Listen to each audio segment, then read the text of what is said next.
عقیدہ توحید یہ اسلامی بنیادی عقائد میں سب سے پہلا عقیدہ ہے۔ عقیدہ توحید کیا ہے؟ آپ اس انداز سے سنیے کہ آپ کو یہ حفظ ہو جائے۔ ویسے تو ہر مسلمان کے بچے بچے کو پتہ ہے عقیدہ توحید کیا ہے۔ عقیدہ توحید کا مطلب یہ ہے کہ اللہ کے سوا کوئی الہ عبادت کا مستحق نہیں ہے، پہلی بات۔ اور اللہ کے سوا کوئی واجب الوجود نہیں ہے، یعنی واجب الوجود کا مطلب وہ ذات جو ہمیشہ سے ہے، ہمیشہ رہے گی۔ یہ ذات صرف اللہ پاک کی ہے بس۔ سنتے جائیے، ذہن میں بٹھاتے جائیے۔ اسی طرح جیسی صفات اللہ پاک کی ہیں ویسی اللہ کی مخلوق کی نہیں ہو سکتی۔ اس کو ماننے کا نام توحید ہے، اور اس میں سے کسی ایک بھی چیز کا انکار شرک ہے۔ اس کے علاوہ شرک نہیں ہو سکتا۔ اللہ کریم عبادت کے لائق، رب ہی واجب الوجود، جیسی صفات اللہ کی ہیں ویسی کسی کی نہیں۔ اس کو ماننا توحید، اور اس میں سے کسی ایک بھی شے کا انکار شرک ہے۔ اور کوئی بھی مسلمان ان میں سے کسی بھی چیز کا انکار نہیں کرتا۔ مخلوق میں سے بڑی ہستی بھی ہوں، ان کی عبادت نہیں ہوتی، نہ کوئی کرتا ہے نہ ہوتی ہے۔ مخلوق میں سے بڑی ہستی بھی کوئی ہو تو وہ واجب الوجود نہیں ہے، کیونکہ واجب الوجود ذات صرف ایک ہے، اللہ پاک کی بس۔ جیسی صفات اللہ پاک کی ہیں ویسی مخلوق میں سے کسی کی نہیں ہے۔ یہ ہے عقیدہ توحید، سمپل۔ اس کے علاوہ بہت سی چیزیں ایسی ہیں کہ جو اللہ کریم جل جلالہ نے اپنے بندوں کو عطا فرمائی ہیں، وہ چیزیں عطائی ہیں، رب کی عطا کردہ ہیں۔ اس کو ماننا یہ ہمارا ایمان ہے کہ رب نے عطا فرمائی۔ پہلی بنیادی چیز تو آپ کو یہ حفظ کرنا ہے، اللہ کریم ایک ہے۔ قرآن کریم کی مشہور آیہ مقدسہ قل هو اللہ احد، پیارے محبوب علیہ السلام آپ فرما دیجئے اللہ احد ہے، تنہا ہے، یکتا ہے۔ وَإِلَٰهُكُمْ إِلَٰهٌ وَاحِدٌ، تمہارا الہ صرف ایک ہی ہے، الہ عبادت کے لائق صرف اللہ پاک۔ کسی نبی کسی ولی کی نہ عبادت کوئی کرتا ہے نہ ہو سکتی ہے، نہ کوئی کرتا ہے نہ ہو سکتی ہے۔ وَإِلَٰهُكُمْ إِلَٰهٌ وَاحِدٌ لَوْ كَانَ فِيهِمَا آلِهَةٌ إِلَّا اللَّهُ لَفَسَدَتَا، اگر زمین و آسمان میں متعدد الہ ہوتے، متعدد خدا ہوتے تو زمین و آسمان میں فساد آ جاتا۔ کیوں؟ عبادت کے لائق ذات بس ایک ہے، الہ ایک ہے، اس کے علاوہ کوئی الہ نہیں۔ پھر اللہ کی ذات میں بھی رب کا کوئی شریک نہیں، رب کی صفات میں بھی رب کا کوئی شریک نہیں۔ حفظ کرنا اپنے، جن سے آسانی ہو سکے لکھنا ہے تو لکھیے، حفظ کرنا ہے ذہن میں رکھیے۔ رب فرماتا ہے لا شریک اللہ، اللہ کا کوئی شریک نہیں، سب کی نفی ہو گئی۔ ولا یشرک فی حکمہ احدا، اللہ نے اپنے حکم میں کسی کو بھی شریک نہیں کیا۔ رب کا فیصلہ، رب کا حکم بس رب کا ہے۔ رب فرماتا ہے ہل تعلم لہ سمیہ، کیا تم نے اللہ کے اور نام جانے؟ یعنی رب کے ناموں میں بھی رب کے ساتھ کوئی شریک نہیں ہے۔ پھر فرمایا اللہ پاک ایسا واجب الوجود ہے، ساری مخلوق رب کی محتاج ہے، رب کسی کا محتاج نہیں ہے، رب غنی ہے۔ اللہ پاک فرماتا ہے واللہ الغنی، اور اللہ غنی ہے، بے پرواہ ہے، وہ کسی کا محتاج نہیں۔ وانتم الفقراء، تم فقراء ہو، تم محتاج ہو، یعنی ہم محتاج ہیں، اللہ پاک کسی کا محتاج نہیں۔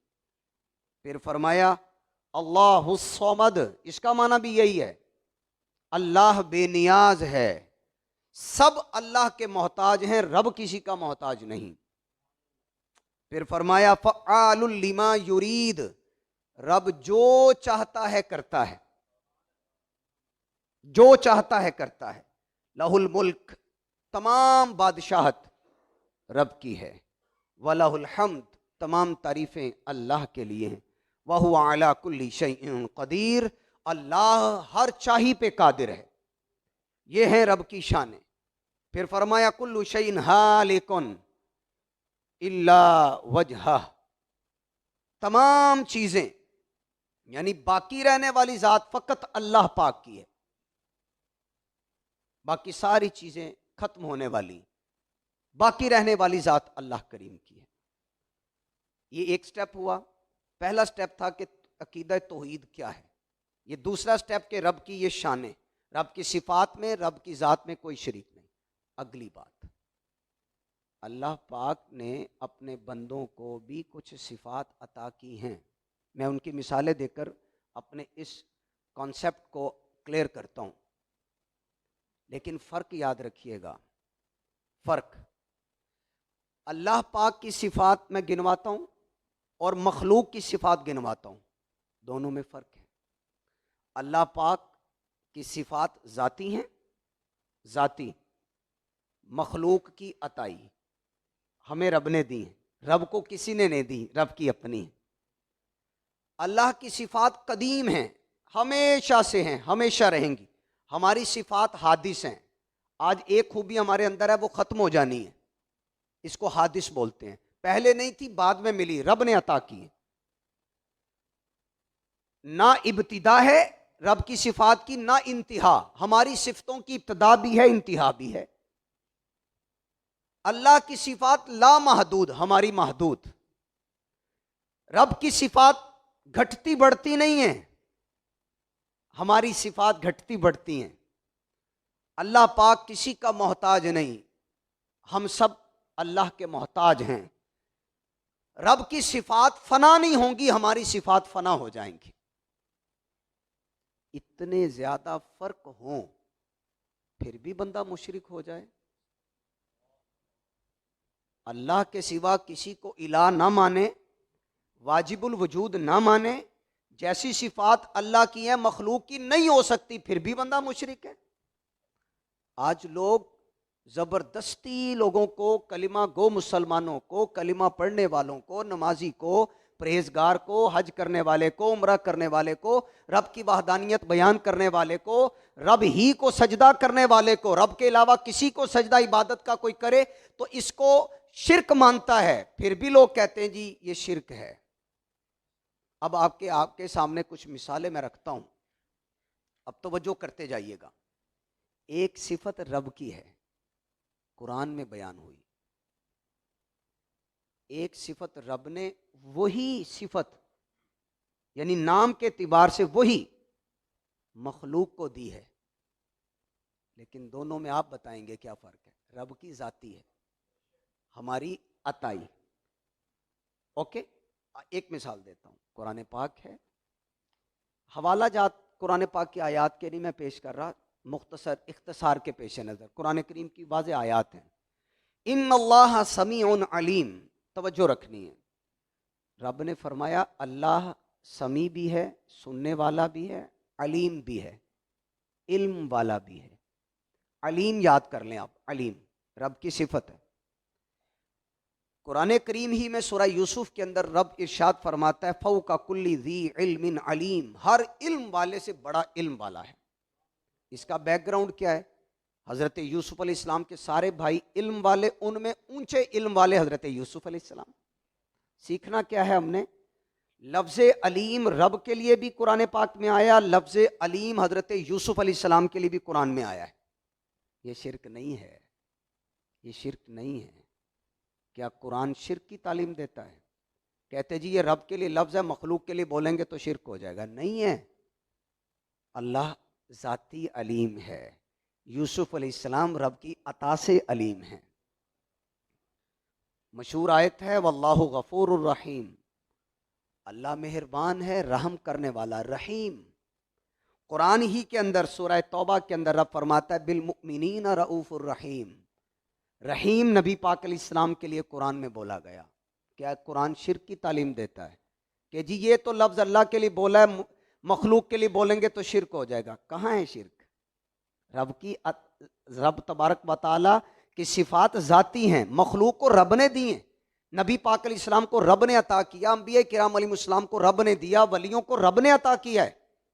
ذاتی کسی کی نہیں ہے, رب کی ذاتی ہے. پھر شرک کہاں سے آ گیا؟ زبردستی لوگوں کو کلمہ گو مسلمانوں کو مشرک بنانے پر لوگ تلے ہوئے, اور ہمارے نادان لوگ بلائنڈ فالوور بن کے لوگوں کو سنتے چلے جا رہے ہیں. آگے سنیے, سارے کاموں کی تدبیر کون کرتا ہے؟ رب. یدبر الامر. قرآن کریم سورہ یونس میں رب فرماتا ہے اللہ کاموں کی تدبیر کرتا ہے. اور قرآن ہی کے اندر سورہ نازعات کے اندر فرشتوں کے بارے میں رب فرماتا ہے فالمدبرات امرا. قسم ہے ان فرشتوں کی جو معاملات کی تدبیر کرتے ہیں. فرشتہ تدبیر کرے, رب بھی تدبیر کرے. فرشتہ کرے تو شرک نہ ہو, اللہ کے نبی کریں تو شرک کیسے ہو گیا؟ ولی کریں تو شرک کیسے ہو گیا؟ اللہ تدبیر کرتا ہے, فرماتا ہے ذاتی. اور جو جن فرشتوں کی قسم قرآن میں کھائی گئی وہ فرشتے رب کی عطا سے دنیا کے معاملات کی تدبیر فرماتے ہیں. کسی کے ذمہ بارش برسانا, کسی کے ذمہ رزق تقسیم کرنا, کسی کے ذمہ ماں کے پیٹ میں بچے کی صورت بنانا. سمجھتے چلے جائیے. آپ بتائیے موت کون دیتا ہے؟ اللہ کریم. اللہ یتوفی الانفس. اللہ جانوں کو موت دیتا ہے, ایسا ہی ہے. اب قرآن ہی میں رب ارشاد فرماتا ہے یتوفاکم ملک الموت. تمہیں ملک الموت وفات دیتے ہیں, موت دیتے ہیں. قرآن میں ہے رب موت دیتا ہے, قرآن ہی میں ہے ملک الموت دیتے ہیں. اب مجھے بتائیے یہ شرک ہے؟ شرک نہیں ہے. رب موت دیتا ہے حقیقی. رب کی وہ حقیقی صفت ہے موت دینے والی. رب کے چاہے بغیر ملک الموت دے سکتے ہیں؟ موت نہیں دے سکتے نا. اس کا مطلب ہے کسی کی طرف صرف نسبت ہو جانا یہ شرک ہو جاتا ہے. تو قرآن کیا سارا شرک سے معاذ اللہ بھرا ہوا ہے؟ استغفر اللہ الیاذ باللہ نہیں.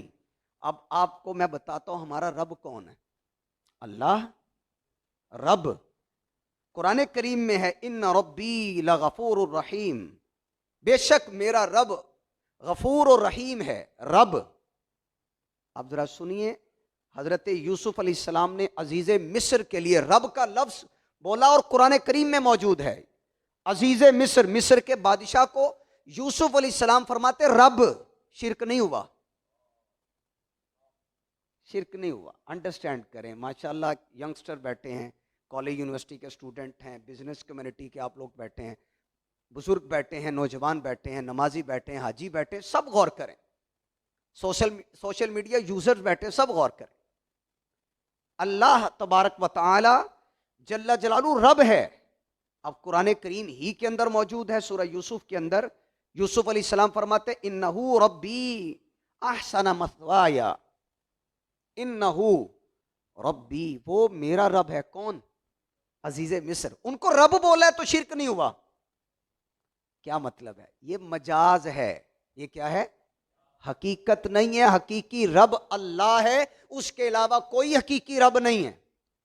شرک نہیں ہوا. سمجھتے چلے جائیں. میں نے سوچا قرآن سے مطالعہ آپ کے سامنے پیش کریں. اب مجھے بتائیے ہمیں بیٹے کون عطا کرتا ہے؟ اللہ پاک. بیٹیاں کون دیتا ہے؟ اللہ.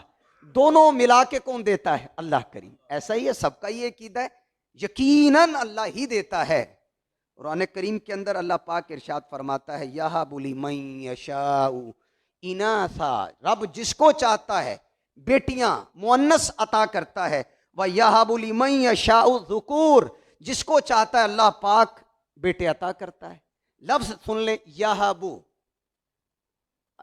اللہ عطا کرتا ہے. اب حضرت جبریل علیہ السلام بی بی مریم رضی اللہ عنہ کے پاس آئے اور حضرت عیسیٰ علیہ السلام کی خوشخبری پتہ کن لفظوں میں سنائی. کہنے لگے لِأَهَبَ لَكِ غُلَامًا زَكِيًّا. لِأَهَبَ, تاکہ میں تمہیں اچھے عقل مند بیٹے کی میں تمہیں بیٹا عطا کروں، میں بیٹا عطا کروں، جبریل کہہ رہے میں بیٹا عطا کروں، تو شرک نہیں ہو رہا؟ شرک ہو ہی نہیں سکتا، کیونکہ وہ بیٹا جو عطا کریں گے اللہ کی عطا سے کریں گے نا۔ رب تعالیٰ کسی کا محتاج نہیں، باقی سب اللہ کے محتاج ہیں۔ لیکن لفظ کیا ہے؟ لی آہابا، حضرت جبریل علیہ السلام نے کہا میں عطا کروں، حالانکہ بیٹے تو قرآن میں ہے، اللہ پاک عطا فرماتا ہے یہب لمن یشاء اناثا ویہب لمن یشاء الذکور، جس کو چاہتا رب بیٹے بیٹیاں عطا فرماتا ہے، شرک نہیں ہوا۔ اب اسی طرح قرآن کریم کے اندر ہے، اللہ پاک فرماتا ہے ما لہم من دونہ من ولی، اللہ کے سوا کوئی مددگار نہیں۔ بالکل سچ ہے کہ اپنی طرف سے کوئی بھی مددگار نہیں، اللہ حقیقی مددگار ہے، اپنی طرف سے کوئی بھی نہیں۔ ہاں اللہ کی عطا سے انبیاء اولیاء مددگار ہیں۔ رب تعالیٰ قرآن کریم پارہ 10 سورہ توبہ آیت نمبر 71 میں فرماتا ہے والمؤمنون والمؤمنات بعضهم اولیاء بعض، مسلمان مرد و عورت ایک دوسرے کے مددگار ہیں، رب قرآن میں کہتا ہے۔ اب جب مسلمان ایک دوسرے کے مددگار ہوں گے تو اللہ کی عطا سے ہوں گے، یہ شرک نہیں ہے۔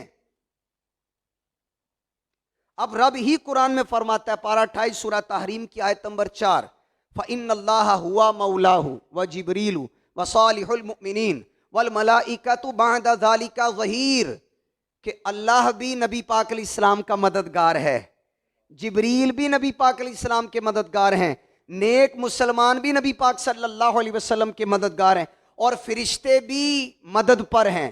یہ جو فرشتے مدد کریں گے، نیک بندے نبی پاک علیہ السلام کی مدد کریں گے، یہ بطور خادم مدد کریں گے، اور جو رب تعالیٰ محبوب علیہ السلام کی مدد فرماتا ہے بطور خالق مدد فرماتا ہے۔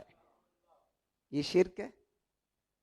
اتنا واضح ہونے کے باوجود بھی شرک ہو جاتا ہے، اتنا ہلکا شرک، اتنی ہلکی چیز ہے کہ بس تھوڑی سی بات پہ شرک ہو جائے۔ یہ ایک حصہ تھا آپ کے سامنے رکھا ہے۔ اب میں آپ کو بتاتا ہوں کچھ ایسے لوگ حدیثوں میں ان کی نشانیاں بتائی گئی ہیں، اس پہ بھی آپ کی توجہ چاہیے۔ وہ نشانیاں کیا ہیں؟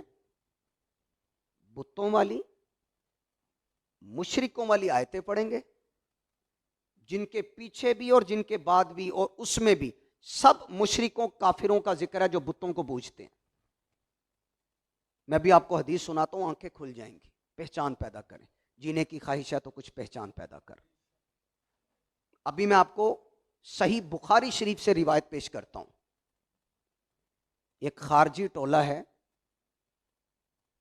جو بتوں والی آیتیں پڑھ کے ولیوں پر، نبیوں پر، مسلمانوں پہ چسپاں کرتے ہیں۔ صحیح بخاری بابو قتل الخوارج والملحدین، یہ چیپٹر ہے، امام بخاری یہ چیپٹر لے کر آئے ہیں۔ یہ چیپٹر کے بعد ایک حدیث آئی ہے 6930، اس حدیث سے پہلے چیپٹر باندھا، اس کو بولتے ہیں ترجمۃ الباب۔ ترجمۃ الباب کے ضمن میں اور 6930 حدیث سے پہلے ترجمۃ الباب کے تحت امام بخاری عبداللہ ابن عمر رضی اللہ عنہما کا ایک قول لے کر آئے ہیں، ذرا سنیے گا۔ ایک صحابی ہیں عبداللہ ابن عمر، وہ خارجیوں کے بارے میں فرماتے ہیں یراہم شرار خلق اللہ، عبداللہ ابن عمر خارجیوں کو اللہ کی مخلوق میں بدترین مخلوق سمجھتے تھے۔ کیوں؟ امام بخاری لکھتے ہیں اس لیے کہ وہ کافروں والی، مشرکوں والی آیتیں مسلمانوں کے اوپر چسپاں کرتے ہیں۔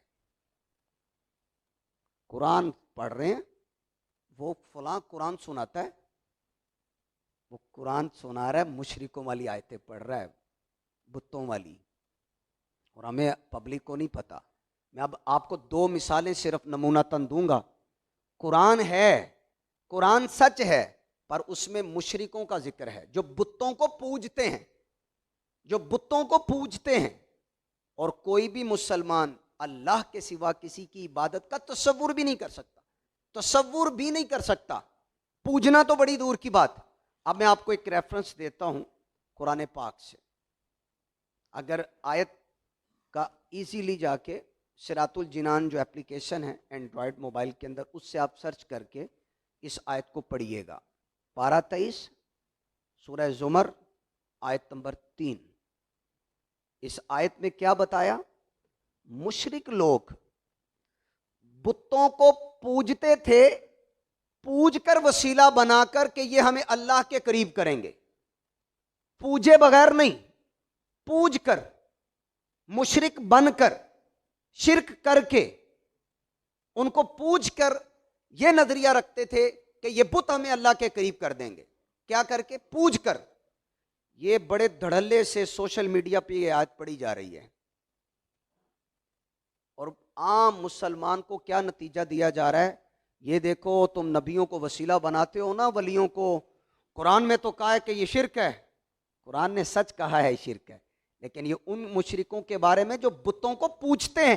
کوئی مسلمان نبی ولی کی عبادت نہیں کرتا، کوئی مسلمان نہیں کرتا، سوچ بھی نہیں سکتا، کرنے کی بات تو دور کی۔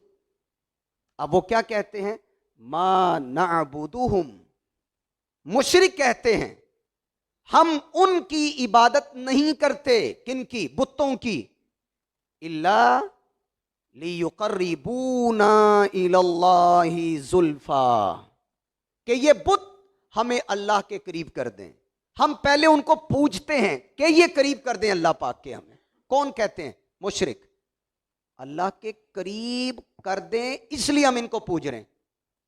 آپ بتائیے وہ بندہ مخلوق میں سے بدترین بندہ نہیں ہے جو پارہ 23 سورہ زمر آیت نمبر 3 پڑھے اور نبی ولی کے اوپر مسلمانوں پہ چسپا کرے؟ آپ خود بولیں، کیا وہ ظالم نہیں ہے؟ وہ شرارتی ترین فتنے باز نہیں ہے؟ یہ لفظ یاد کر لے، ما نعبدہم، وہ کہتے ہیں ہم عبادت نہیں کرتے ان بتوں کی مگر اس لیے کرتے ہیں کہ یہ بت ہمیں اللہ کے قریب کر دے۔ کوئی مسلمان جب ولی اور نبی کا وسیلہ پکڑتا ہے، اس کا یہ نظریہ نہیں ہوتا کہ ہم عبادت کر رہے ہیں، نہیں، یہ اللہ کے پیارے ہیں، اللہ کے نبی ہیں، اللہ کے ولی ہیں، رب کے برگزیدہ ہے، رب کی بارگاہ کے مقرب ہیں۔ رب نے ان کو اتنا عطا فرمایا ہے، ہم ان کے وسیلے سے اللہ پاک کی بارگاہ میں دعا کریں گے، اللہ پاک ہماری دعا کو رد نہیں فرمائے گا۔ کوئی نبی ولی کو پوجتا نہیں ہے۔ پہچان ہو گئی نا آپ کو؟ ایمانداری سے بتائیے گا، کتنے شرارتی لوگ ہیں، کتنے ظالم لوگ ہیں۔ مسلمانوں کو کہتے ہیں مشرک ہو گئی ساری، کہتے ہیں سارے نمازی بھی مشرک ہیں، سارے حج کرنے والے بھی، یہ سارے مشرک ہیں۔ یہ سوشل میڈیا اس گند سے بھرا ہوا ہے، اور ہمارا سادہ سا مسلمان سنتا ہے، ادھر ہی کان دھرتا ہے، پھر ان کے پیچھے چلا جاتا ہے۔ نہیں، ظلم نہ کریں، اپنی جان پہ ظلم نہ کریں۔ ایک اور مثال دیتا ہوں، پارہ 18 سورہ مؤمنون آیت نمبر 117 ہے۔ قرآن پڑھتے ہیں، قرآن تو برحق ہے۔ قرآن پاک میں کیا ہے؟ وَمَن يَدْعُ مَعَ اللَّهِ إِلَٰهًا آخر، وہ جو کسی اور الہ کی عبادت کرتے ہیں، اللہ کے سوا کوئی الہ ہے نہیں ہے، تو جو کسی اور کو بنائے وہ کیا ہے؟ مشرک۔ اور کوئی مسلمان کسی نبی کی عبادت کرتا ہے، ولی کی عبادت کرتا ہے؟ نہیں کرتا نا۔ عبادت کس کی ہے؟ فقط اللہ پاک کی۔ وَمَن يَدْعُو أَيْ يَعْبُدُ، یدعو کا معنی پکارنا نہیں ہے، عبادت ہے۔ اب جس کو اتنی بھی سمجھ بوجھ نہیں ہے کہ یدعو کا معنی پکارنا نہیں ہے، کیوں؟ آگے ہے الہن، الہن، الہ بنا کے پکارنا، وہ کیا ہوتا ہے؟ عبادت کرنا۔ یہ آیت بھی مشرکوں کے بارے میں، کافروں کے بارے میں، بت پرستوں کے بارے میں ہے۔ اس کو بھی لوگ پڑھتے ہیں، کئیوں نے تو اپنی عبادت گاہوں کے باہر یہ لکھا ہوا ہے، یہ آیتیں لکھی ہوئی ہیں کہ جی تم نبی ولی کو پکارتے ہو، مشرک ہو گئے۔ وَمَن يَدْعُ مَعَ اللَّهِ إِلَٰهًا آخر، الہن آخر بتاتا ہے کہ وہ بتوں کو پوجتے تھے، اور کوئی بھی مسلمان نبی ولی کی عبادت نہیں کرتا۔ کتنے ظالم لوگ ہیں۔ اور آپ کو مزے کی بات سناؤں، یہ پہلا ٹاپک کمپلیٹ کرنے کی طرف جا رہا ہوں، اختتام کی طرف۔ شان کی بات بتاؤں، میرے آقا علیہ السلام نے قسم کھا کے فرمایا مجھے اپنی امت سے شرک کا خوف ہی نہیں ہے، قسم کھا کے فرمایا۔ حوالہ نوٹ کریں، صحیح بخاری 1344 حدیث 1344، صحیح بخاری، صحیح مسلم 5976 حدیث، کیا میرے آقا نے خوشخبری سنائی ہے، اور ان ظالموں کی جڑ کاٹ کے رکھ دیا جو مسلمان نمازیوں کو، پرہیزگاروں کو، حاجیوں کو، عمرہ کرنے والوں کو، زکاتیں دینے والوں کو، اللہ کو ایک الہ ماننے والوں کو، رب کے سوا کسی کو سجدہ نہ کرنے والے کو بھی مشرک کہہ رہے ہیں۔ میرے آقا قسم کھا کے فرماتے، کیا سنیے، صحیح بخاری 1344 حدیث، واللہ، آقا فرماتے اللہ کی قسم، ما اخاف علیکم ان تشرکوا بعدی، مجھے تم پر اپنے بعد شرک کا کوئی خوف نہیں ہے۔ میرے آقا نے تو قسم کھا کے فرمایا خوف ہی کوئی نہیں ہے۔ اور یہاں کچھ خارجی قسم کے فتنہ باز لوگ مسلمانوں کو انبیاء اولیاء کے جائز وسیلے کی بنیاد پہ جو قرآن و سنت بھرے پڑے ہیں اس کی بنیاد پہ کہتے ہیں یہ مشرک ہو گئے، یہاں تک کہتے ہیں کہ دنیا میں مسلمان ہی کوئی نہیں ہے، ان نمونوں کے علاوہ کوئی مسلمان نہیں ہے۔ میرے آقا قسم کھا کے فرما رہے ہیں کہ مجھے اپنے بعد اپنی امت سے شرک کا خوف نہیں۔ یہ امت اجتماعی طور پہ شرک نہیں کر سکتی کہ ساری امت مشرک ہو جائے، یہ ہو ہی نہیں سکتا۔ آقا علیہ السلام نے قسم کھا کے فرمایا۔ حدیث کا حوالہ کیا ہے؟ حدیث کا حوالہ کیا ہے؟ حدیث کا حوالہ کیا ہے؟ 1344 یاد رکھیں گے، میرے نوجوان بھائی بیٹھے ہیں، اسٹوڈنٹس بیٹھے ہیں، ینگسٹر بیٹھے ہیں، آپ نے حفظ کرنا ہے 1344۔ اچھا ایک بات، ہاں، جس چیز کا خوف تھا آقا علیہ السلام کو اپنی امت سے وہ بتا دیا۔ وہ کیا بتایا؟ وَلَكِنْ أَخَافُ عَلَيْكُمْ أَن تَنَافَسُوا فِيهَا، مگر تم پر یہ خوف ہے کہ تم دنیا کی محبت میں پھنس جاؤ گے۔ ایسا تو ہو رہا ہے نا سارا کچھ۔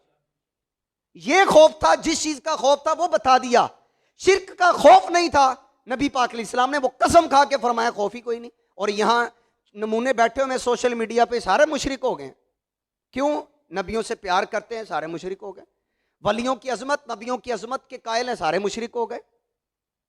اپنا علیحدہ انہوں نے دین گھڑا ہوا ہے۔ اچھا اب دیکھیے آگے دو حدیثیں میں آپ کو مسلم شریف سے پیش کرنے والا ہوں۔ قرب قیامت میں کب دجال آ چکا ہوگا، اس کے بعد عیسیٰ علیہ السلام تشریف لا چکے ہوں گے، دجال کو قتل کر چکے ہوں گے، اس کے بعد ایسا پیارا دور آ جائے گا کہ دو لوگ ہوں گے، ان میں آپس میں کسی کی رنجش ہی کوئی نہیں ہوگی، اتنا خوبصورت زمانہ آئے گا۔ پھر اس کے بعد ایک ہوا، ٹھنڈی یا خوشبودار ہوا چلے گی، جس کے دل میں رائی کے دانے کے برابر بھی ایمان ہوگا، وہ سارے فوت ہو جائیں گے۔ اس کے بعد صرف کفر رہ جائے گا، دوبارہ بت پرستی شروع ہو جائے گی۔ یہ حدیثیں برحق ہیں۔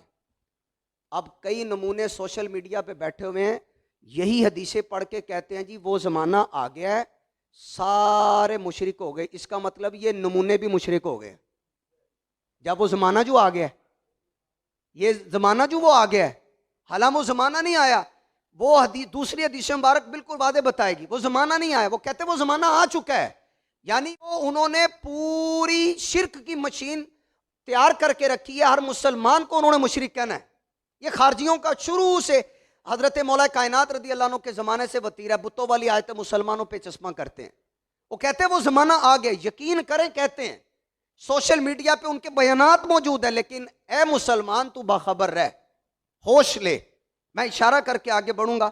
صحیح مسلم ہے 7299 نمبر کی حدیث، اس کے اندر نبی پاک علیہ الصلوۃ والسلام نے یہ ساری تفصیل بیان کی۔ ایک وقت آئے گا لات و عزیٰ کی عبادت شروع ہو جائے گی، پھر فرمایا اللہ پاک ایک خوشبودار ہوا بھیجے گا، جس کے دل میں رائی کے دانے کے برابر بھی ایمان ہوگا، وہ سب فوت ہو جائیں گے۔ باقی کیا رہ جائے گا؟ من لا خیر فیہ، جس کے اندر ایمان نام کی کوئی شے نہیں ہوگی، بس وہ بچے گا۔ اور وہ کیا کرے گا؟ اپنے دوبارہ باپ داداؤں کے دین پر بت پرستی کی طرف چلا جائے گا۔ یہ مسلم کی یہ حدیث نمبر میں نے 7299، اور پھر اسی سے مسلم ہی کے اندر 7381 نمبر کی حدیث میں وہ سٹیپ بتائے ہیں۔ اب بھی سٹیپ بڑی دور پڑے ہیں۔ ان مشرکوں کو شرک کا سودا یہ مشرک مسلمانوں کو بنانے کی ان کو کیسی کہ بت پرستی دوبارہ عام ہوگی، اور یہ شرک کی محبت نے اس ہوش کو ایسا اندھا بہرا کر دیا کہ اپنے آپ کو بھی مشرک قرار انہوں نے دے دیا۔ اب وہ کئی سٹیپ موجود ہیں، ابھی آنے ہیں۔ پہلا سٹیپ کیا ہے؟ مسلم کی حدیث 7381، پہلا سٹیپ ہے دجال آئے گا۔ پھر اس کے بعد 40 کے لفظ ہیں، وہ راوی کہتے ہیں یا تو 40 دن ٹھہرے گا، 40 مہینے رہے گا، 40 سال رہے گا. 40 کا لفظ حدیث میں نبی پاک علیہ السلام نے بیان کیا. راوی کہتے ہیں یا تو وہ دن ہے، یا وہ مہینہ ہے، یا وہ سال. پھر کیا ہوگا؟ عیسیٰ علیہ السلام آئیں گے. پھر کیا ہوگا؟ عیسیٰ علیہ السلام اس دجال کو قتل کریں گے. ابھی یہ سارا کچھ ہونا ہے. پھر کیا ہوگا کہ لوگوں میں 7 سال اس کو قتل کرنے کے بعد ایسے خوشحالی کے آئیں گے، لیسا بین اسنین عداوہ، 2 مسلمانوں کے درمیان کوئی عداوت نہیں ہوگی. پھر اللہ کریم ملک شام سے ایک ٹھنڈی ہوا بھیجے گا، جس کے دل میں رائی کے دانے کے برابر بھی ایمان ہوگا. وہ سب فوت ہو جائیں گے. باقی کون رہیں گے؟ فَيَبْقَى شِرَارُ النَّاسِ، شرارتی لوگ، بدبخت قسم کے لوگ باقی رہ جائیں گے. شیطان کیا کرے گا؟ فَيَأْمُرُهُمْ بِعِبَادَةِ الْأَوْثَانِ، شیطان ان کو بتوں کی عبادت کرنے کا حکم دے گا. اب یہ میڈیا پہ، الیکٹرانک پہ، سوشل میڈیا پہ یہ پڑھ کے کہتے جی یہ سارے چونکہ نبیوں ولیوں کو پکارتے بڑا ہیں، یہ مشرک ہو گئے. وہ ہوا چل پڑی ہے، چل پڑی ہوا، اس ہوا میں یہ بھی بہ گئے نمونے سارے. نہیں، وہ بھی بڑی دور ہے. آپ ان کی دین کی تفقع چیک کر لیں، دین کی فہم چیک کر لیں، ان کی حالت لوگوں کی چیک کریں کیا ہے. اب انبیاء کرام کی بارگاہ میں جانا، مزارات پہ جانا کوئی شرک ہے؟ اگر شرک ہوتا تو صحابہ نہ کرتے. اب میں آپ کو ترمذی کی حدیث پیش کرتا ہوں، 3110 نمبر حدیث ہے. صحابہ نے ایک جگہ پہ خیمہ لگایا. خیمہ ہوتا ہے ٹینٹ. تو ایک دم وہ ڈر گئے، پیچھے ہو گئے. کیوں؟ جس جگہ پہ خیمہ لگایا تھا اندر کوئی قبر کے اندر سورہ ملک کی تلاوت کر رہا تھا. وہ ڈر گئے، پیچھے ہو گئے. ترمذی کے اندر حدیث 3110 نمبر. وہ آقا علیہ السلام کے پاس آئے تو نبی پاک علیہ السلام نے جو فرمایا اس کا خلاصہ ہے کہ ان کو قبر میں سورہ ملک پڑھنے کی سعادت ملی. اس کی وجہ کیا تھی؟ کہ ان کو عادت تھی دنیا میں سورہ ملک پڑھنے کی، کیونکہ سورہ ملک عذاب قبر سے بچاتی ہے. اللہ پاک نے قبر میں بھی قرآن پڑھنے کی سعادت عطا فرما دی. یہ سرکار علیہ السلام نے سن کر سرکار نے فرمایا کہ یہ سورہ ملک جو ہے یہ نجات دینے والی ہے. آقا نے نہیں فرمایا کہ یہ تو مر کے مٹی میں مل گیا، تم کن کی بات کر رہے ہو، نہیں فرمایا. یہ ترمذی کے اندر حدیث. اسی طرح ایک اور حدیث اشارہ کر کے آگے بڑھتا ہوں. مصنف ابن ابی شیبہ 32002 نمبر حدیث ہے. حضرت عمر رضی اللہ عنہ کا دور تھا، قحط سالی ہوگی. ایک صحابی ہیں بلال بن حارث مزنی، نبی پاک علیہ السلام کی قبر پر گئے. پتہ کیا کہتے ہیں؟ یا رسول اللہ، قبر پہ جا کے استسقی لامتک فانہم قد ہلکوا، آپ اپنی امت کے لیے بارش کی دعا کر دیں، امت تو ہلاک ہوتی چلی جا رہی. وہیں بیٹھے بیٹھے آنکھ لگ گئی. خواب میں نبی پاک علیہ السلام تشریف لے آئے اور فرمایا عمر کو جا کے میرا سلام کہنا اور یہ خبر دینا انکم مستقیمون، تمہیں سیراب کیا جائے گا. آقا علیہ السلام نے خبر دی اور واقعی اللہ پاک نے بارش بھی عطا کر دی. اب یہ صحابی بلال بن حارث قبر انور پر گئے، کوئی شرک نہیں ہوا بھائی. یہ صحابہ کے دور میں مصنف ابن ابی شیبہ کی حدیث. اسی طرح مسند احمد کی حدیث ہے 55، مسند احمد کی حدیث ہے 23585. یہی حدیث مستدرک علی الصحیحین امام حاکم کی 8571. وہاں کیا لکھا ہے؟ وہاں یہ لکھا ہے کہ صحابی ہیں ابو ایوب انصاری. کیا نام ہے ان کا؟ مزار ٹرکی کے اندر ہے، ترکی میں. ابو ایوب انصاری رضی اللہ تعالیٰ عنہ نبی پاک علیہ السلام کی قبر انور کے ساتھ اپنا چہرہ لگا کے بیٹھے ہوئے. پیچھے سے ایک مروان آیا. مروان بن حکم بندہ ٹھیک نہیں تھا. کہنے لگا یہ کیا کر رہے ہو؟ اتدری ما تصنعوا، کیا کر رہے ہو؟ تو آپ نے اس کو مڑ کے دیکھا تو وہ مروان تھا. تو ابو ایوب انصاری رضی اللہ عنہ فرمانے لگے نعم، مجھے پتہ ہے میں کیا کر رہا ہوں. جئتو رسول اللہ، میں آقا کی بارگاہ میں آیا ہوں. ولم یأت الحجر، میں کسی پتھر کی ڈھیری کے پاس نہیں آیا، میں رسول اللہ کے پاس آیا ہوں. صحابہ کا تو یہ عقیدہ تھا، صحابہ کا تو یہ عقیدہ تھا. مسند دارمی کے اندر حدیث موجود ہے 95 نمبر کی حدیث. نبی پاک علیہ السلام کے وصال کے بعد مدینہ طیبہ میں قحط ہوا، لوگ پریشان ہو گئے. حضرت عائشہ پاک رضی اللہ عنہ کے پاس آئے، کرم کر دیں، پریشانی بڑی ہے. آپ نے فرمایا نبی پاک علیہ السلام کی قبر انور چونکہ میرے حجرہ انور میں ہے، حجرہ اقدس کی چھت کی کھڑکی سوراخ بنا دو، پیچھے کر دو، آسمان اور روضہ اطہر کے بیچ میں کوئی گیپ نہ آئے، نظر آئے یہاں سے. ایمان والے صحابہ نے وہ کام کیا، اللہ پاک نے موسلا دار بارش عطا فرما دی. آپ بتائیے کیا یہ شرک کی تعلیم ہے؟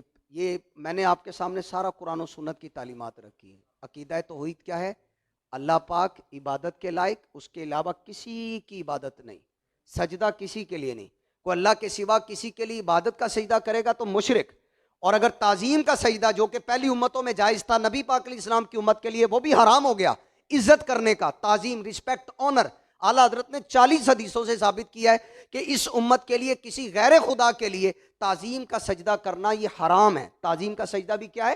حرام۔ اور عبادت کا سجدہ کیا ہے؟ یہ شرک ہے۔ یہ اللہ کے سوا کوئی عبادت کے لائق نہیں، اللہ ہی الہ ہے، جیسی صفات اللہ پاک کی ہے ویسی کسی کی نہیں ہے۔ اب ان سارے نظریات کے ساتھ کوئی نبیوں ولیوں سے پیار کرتا ہے تو کیا وہ شرک ہو جاتا ہے؟ یہ شرک نہیں ہے، وہ پکا موحد ہے، پکا رب کو ماننے والا ہے۔